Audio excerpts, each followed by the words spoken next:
These are the trig identity notes. We're going to talk about trig identities, which are kind of just like formulas. So how do I simplify identities? You've got two basic steps. You're going to first start by changing things to sine and cosine. Change everything into sine and cosine. And then your second step is to cancel. Almost like we cross-cancel in fractions. So I want to point something out on your new orange unit circle that you should have gotten in class. If you haven't gotten one, ask me about that. It looks like this. Right. Same thing on the front side. And then at the bottom, you've got your trig identities here that we've been working with. But I want to point out that we are not trying to turn things into x's and y's. We are trying to turn things into sine and cosine. So if you're thinking about tangent, we really want to focus on it being sine over cosine, not it being y over x. Just kind of keep that in mind. All right, so for your first example, you have sine of theta times cosecant of theta. So sine of theta is equal to just sine of theta. We just want to leave that as is because remember, we're doing for sine or cosine. Then for cosecant, you look, and again on your unit circle, you can see that cosecant is 1 over sine. So we are going to replace cosecant with 1 over sine. I will often write anything that's not a fraction as that over 1. And then you can cancel. So sines and cancels with sine, and you're left with 1 over 1. 1 divided by 1 is 1. All right. Try to keep your orange unit circle or even your green unit circle for the front side handy. And again, you can always kind of switch back over and look at it. I'm going to try to avoid switching back over too much throughout the video. Just kind of streamline it. All right. Example number 2, secant on your unit circle is 1 over cosine. Cotangent is cosine over sine. Again, I'm pulling these from the front side of the unit circle. Cosine cancels with cosine, 1 over sine theta. And then I want to point something out to you here. This is asking for us to have no denominator. So I'm going to look at the unit circle and I'm going to look for what is 1 over sine. And 1 over sine, we just talked about it right here. 1 over sine can be written as cosecant. So we're actually going to write it back into the format of cosecant for our final answer. That way we have an answer without a denominator. All right, example number 3, cosecant, 1 over sine, tangent, sine over cosine, cotangent, cosine over sine. I'm looking at my unit circle for each one of these. Cosine is just cosine. If you'd rather put it over 1, you're more than welcome to. And then because all of this is being multiplied, we can cancel anywhere across the top with anything across the bottom. So maybe this sine cancels with that sine. Maybe this cosine over here cancels with that cosine over there. Maybe that one cancels with that one. And you can see that we're left with cosine over sine, cosine theta over sine theta. On your unit circle, you'll see that cosine over sine can also be written as cotangent. That will be our final answer. Quite a lot going on in example number 3. I'm going to show you example number 4 because it's actually very much the opposite. It's a very short problem to do.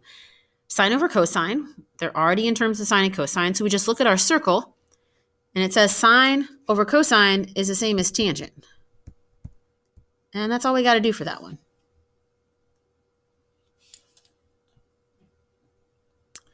Example 5 looks a lot like example number 4, except for it's not in terms of sine and cosine.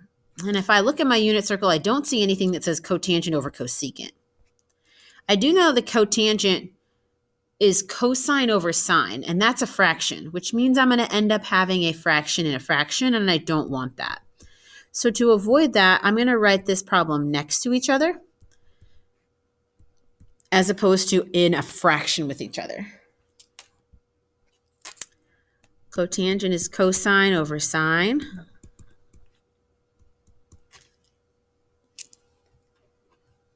Cosecant is 1 over sine. And then when you're dividing fractions, you want to flip the second one and change it into a multiplication problem. So I'm going to keep the first fraction the same, change it to a multiplication symbol in the middle, and then flip the second fraction. Because we're multiplying, we can cancel, so sine of theta and cancels with sine of theta. And you're left with cosine of theta over 1, which we can just leave as cosine of theta to avoid having a denominator.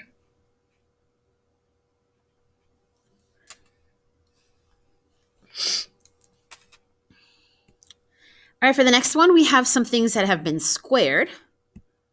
So notice it's cosine squared, which just means that cosine has been multiplied by itself. So cosine squared really means cosine times cosine. And tangent squared means tangent, oops, excuse me. That extra square in there I don't want yet. Tangent times tangent. So when I square something, I want to break it up into two different individual ones. Then I'm going to leave cosine and cosine alone, but I'm going to switch tangent and tangent into what it's equal to, sine over cosine.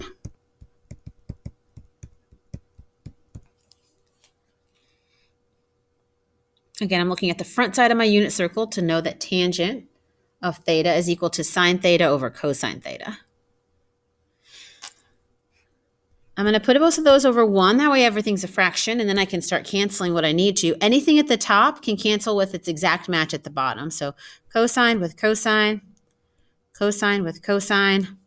But the sines don't cancel and the ones don't cancel. So I have both sines at the top, which is actually going to give me sine squared over 1. And again, we don't really want that 1, so that would give us sine squared theta.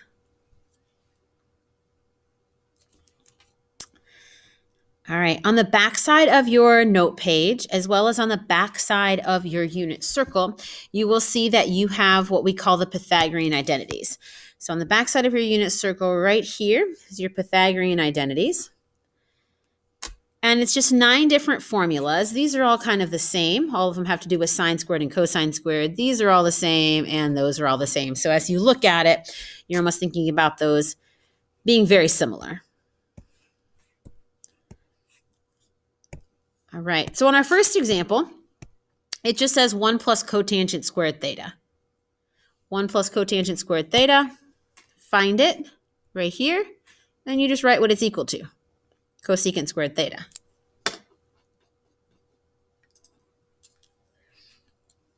Flip back to my page, cosecant squared theta. So some of them are very straightforward. Example number 8, sine squared theta plus cosine squared theta. Again, find that formula and write down what it's equal to. That is equal to 1. For examples 9 and 10, we're going to FOIL these before we change anything over into sine and cosine. So make sure you FOIL first. It's just an easier process than having to FOIL with potential fractions. So when we FOIL, it's essentially double distributing. So secant times 1 is secant theta. Secant theta times secant theta is secant squared theta. The theta pretty much just tags on every time. -1 times 1 is -1. -1 times secant is negative secant. Then you're looking for like terms. So secant positive and secant negative over here. When I add those together, I get 0, so those cancel out, leaving me secant squared theta minus 1. That's one of our Pythagorean identities. So on the back side of your orange unit circle, find that and write down what it's equal to.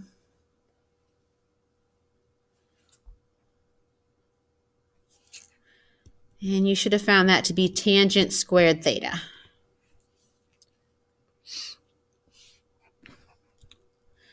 One more example of foiling here. 1 times 1 is 1. 1 times negative sign, negative sign. Sine times 1, positive sign. And sine times negative sign squared. Again, adding now your like terms, which are these two middle ones, negative sign and positive sign, those cancel out to make 0. I'm left with 1 minus sine squared,